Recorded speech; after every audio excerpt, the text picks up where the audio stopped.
My name's Ahmed. I'm the president of the Islamic Society. And I'd like to start off by telling you about a flower. Now, there is a flower that goes by the name of Baker's Globe Mallow. It's a rather beautiful flower, which you can search for in your own time to have a look, but for the purpose of imagination, it is a flower with thin, translucent lilac petals arranged in a teacup-esque fashion. You see, the amazing thing about this flower is that it only rises from the ashes of forest fires. Now, there are parallels in this example with the incidents we are gathered to commemorate here today and this vigil. Just as the forest sets ablaze with a fierce wildfire, a gunman mowed down innocent children and mothers, fathers and grandfathers. But just as the Baker's Globe Mallow rises from ashes after such destruction, I hope that today's vigil can be the seed which sees a positive growth in spite of a tragic event. Over the last few days, we've been reminded to make prayers for those who were killed, for their families, for those who have suffered similar tragedies. But I'm going to ask you to do something you might not have thought that anyone would ask you to do. I'm going to ask you to pray for the terrorist who committed this crime. Pray that he learns from what he did. Pray that he is guided, that he becomes a better person. Pray for his family, for those who follow him, for those who inspired him. So why pray for a man who killed innocent men and children as young as 3 in a place of worship? Pray for him, because if we learn to pray for our very worst, we learn to pray for everyone else. We learn to pray for those who don't kill, but cheer the killers. Then we'll learn to pray for those who don't cheer, but wish we were prisoners. Then we'll learn to pray for those who wish to build walls in the name of making somewhere great again. Then we'll learn to pray for those who vote differently to how we vote, and we will keep learning until we learn to wish for the very best for whomever we interact with. The blame for what occurred on Friday has been well dissected on social media, and that is there for you to ponder on, but I want to put that to the side. The Holy Quran says in Surah Al-Ra'd, chapter 13, إِنَّ اللَّهَ لَا يُغَيِّرُ مَا بِقَوْمٍ حَتَّى يُغَيِّرُوا مَا بِأَنفُسِهِمْ. Indeed, Allah will not change the condition of a people until they change what is within themselves.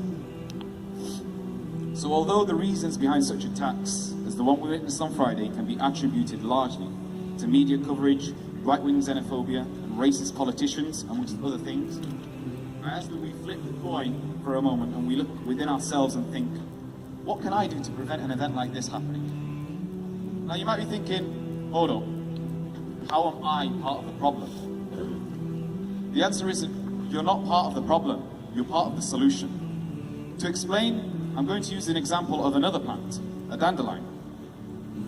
As you all recall from your childhood, after the flower phase, a dandelion's head transitions into a fluffy head of seeds.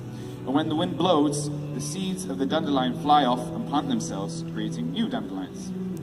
So think of yourselves as the dandelions and your actions as the seeds. If your actions are those of anger, retribution, and division, then those actions will plant themselves in the hearts of those you interact with.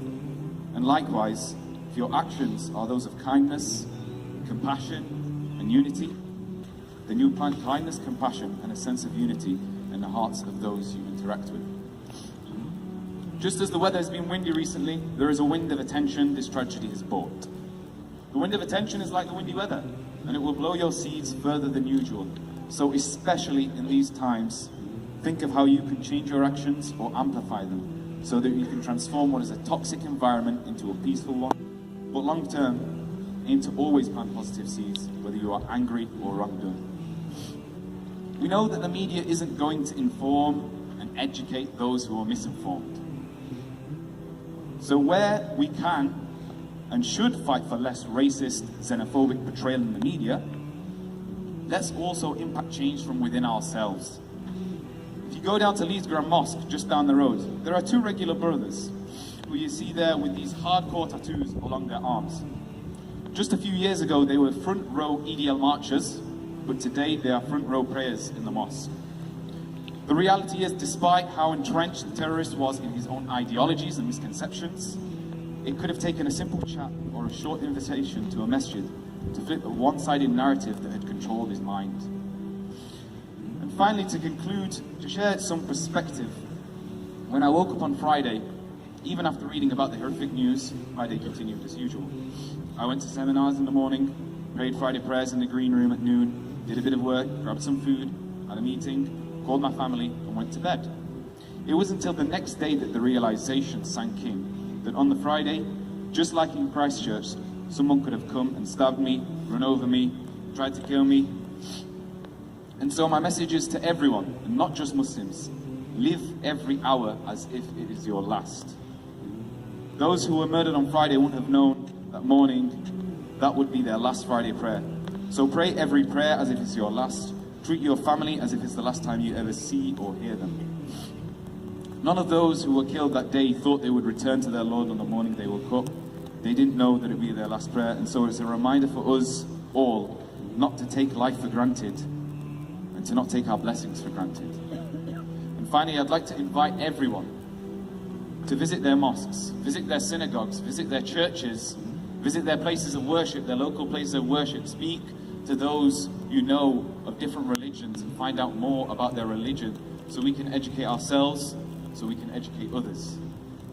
Inshallah, on Friday, the Islamic Society will have an open Friday prayer in the Raleigh Smith Hall, and we invite you all to come and listen. And so I'll leave you with my final comments. Be like a dandelion, grow like a baker's globe mallow, and be the very best version of yourself that you can be. Thank you.